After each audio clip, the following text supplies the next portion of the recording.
अंदर कुर्बानी होगी, हमारा बदला चुक गया, हमें पीओके चाहिए, इनकी सालों की ऐसी की तैसी। आपने और बहुत अच्छी पाकिस्तान बात कही बिट्टा साहब, और देश से यह आवाज भी उठ रही है कि हमें पीओके चाहिए।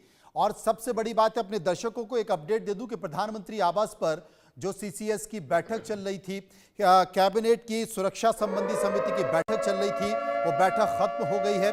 प्रधानमंत्री आवास पर बैठक चल रही थी। इस बैठक में देश के प्रधानमंत्री नरेंद्र मोदी, रक्षा मंत्री राजनाथ सिंह, गृह मंत्री अमित शाह, विदेश मंत्री एस जयशंकर, वित्त मंत्री निर्मला सीतारमण, राष्ट्रीय सुरक्षा सलाहकार अजीत डोभाल और इंटेलिजेंस के चीफ मौजूद थे। प्रधानमंत्री के प्रमुख सचिव मौजूद थे और इस बैठक में रणनीति बनाने की कोशिश की गई। तीनों सेनाओं के मुखिया मौजूद थे और सरकार का वो इंतजार कर रहे थे कि सरकार फैसला ले और पाकिस्तान को मुंहतोड़ जवाब दिया जाए। क्या फैसला हुआ अभी ये कहना जल्दबाजी होगा, क्योंकि ये उच्च स्तरीय बैठक है, बहुत सारे मामलों में गोपनीयता होती है, भारत की सुरक्षा से संबंधित मामला है। लेकिन सरकार ने अपने सख्त संदेश ठीक उसी तरह से दे दिए जिस तरीके से एमएस बिट्टा साहब बता रहे थे कि देश के गृह मंत्री कश्मीर पहुंच गए, देश के प्रधानमंत्री अपना दौरा सऊदी अरब से छोड़कर बीच में वापस आ गए और देश की सुरक्षा को लेकर बैठक चल रही है। मनोहर हमारे साथ मौजूद है, हमारे संवाददाता, उन्हीं के पास चलेंगे। मनोहर, संकेत क्या इस बैठक से, सीसीएस से?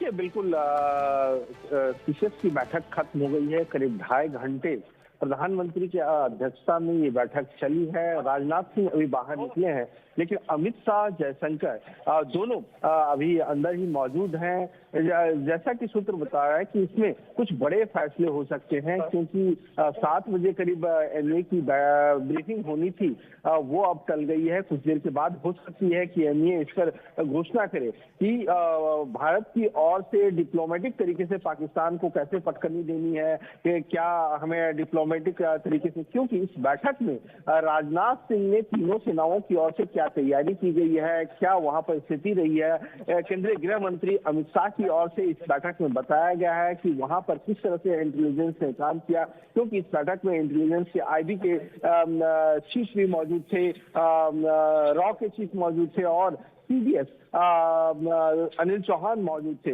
और वहीं जयशंकर की ओर से डिप्लोमेटिक तरीके से क्या, किस तरह से हम पाकिस्तान के साथ जवाब दे सकते हैं, इसकी भी जानकारी दी, क्या स्थिति है इसके बारे में जानकारी दी। जब एनए की ओर से पूरी ब्रीफिंग होगी तब औपचारिक तौर से पता चल पाएगा कि आखिरकार पाकिस्तान को इस हमले के लिए किस तरह से जवाब दिया जा रहा है। लेकिन याद होगा कि इस बैठक से पहले ही केंद्रीय रक्षा मंत्री राजनाथ सिंह ने एक संकेत दिया है। उन्होंने कहा है कि हम उन्हें छोड़ने वाले नहीं है, हमारी सरकार जो है टेररिज्म के खिलाफ जीरो टॉलरेंस अपनाती है, और जिन्होंने इस साजिश को अंजाम दिया है उसके पीछे, पर्दे के पीछे जो लोग हैं वहां तक पहुंचेंगे और कुछ ही वक्त में, कुछ ही समय के बाद जो है सो उनके खिलाफ बड़ी कार्रवाई होगी। जी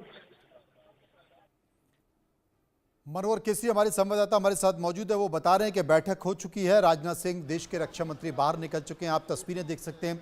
मनोहर प्रधानमंत्री कार्यालय के ठीक सामने मौजूद है।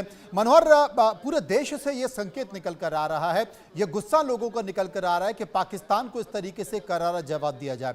यह सरकार का इंटरनल मामला है, यह सुरक्षा संबंधी मामला है।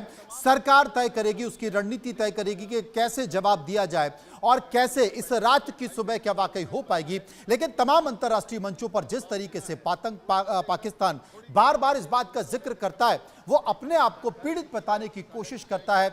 अब इंतहा हो चुकी है। अंतर्राष्ट्रीय मंचों पर भी ये संकेत साफ निकल कर आ गए हैं कि पूरी दुनिया में आतंकवाद का अगर कोई सरपरस्त है तो वो पाकिस्तान है। पाकिस्तान की ही सरजमी से आतंकवाद निकल कर आता है और पहलगांव इसका एक और उदाहरण है।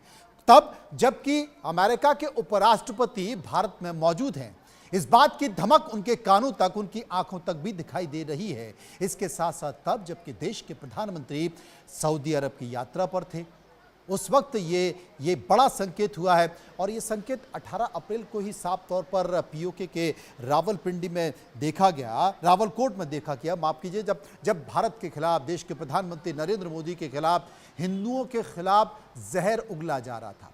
वहां की सेना के प्रमुख मुनीर की बातों में भी यह साफ तौर पर झलक रहा था। उस वक्त यह संकेत आ चुका था। ये महसूस हो चुका था कि पाकिस्तान कुछ ना कुछ रच रहा है और ज़रूर कुछ ना कुछ वो प्लान कर रहा है और वो सामने आ गया। तो क्या माना जाए तब, जबकि पूरे विश्व में संकेत इस तरीके से निकल कर आ रहे हैं कि वो भारत के साथ हैं और भारत को एक और बड़ी आतंकवादी घटना को झेलना पड़ा है, तो भारत कोई सख्त संदेश देगा? देखिए, बिल्कुल अगर हम बात करें भारत सरकार की ओर से, तो भारत सरकार की तमाम जो सेना है, चाहे नेवी की बात करें, एयरफोर्स की बात करें या फिर हम इंडियन आर्मी की बात करें, सभी अपनी ओर से तैयार है। उनको अलर्ट कर दिया गया है, एलओसी में भी अलर्ट है। और वहीं सभी सेना के प्रमुख ने रक्षा मंत्री को अपनी रिपोर्ट सौंप दी है और उनको बता दिया गया है कि जैसे ही हमें हरी झंडी मिलेगी हम एक्शन के लिए तैयार हैं।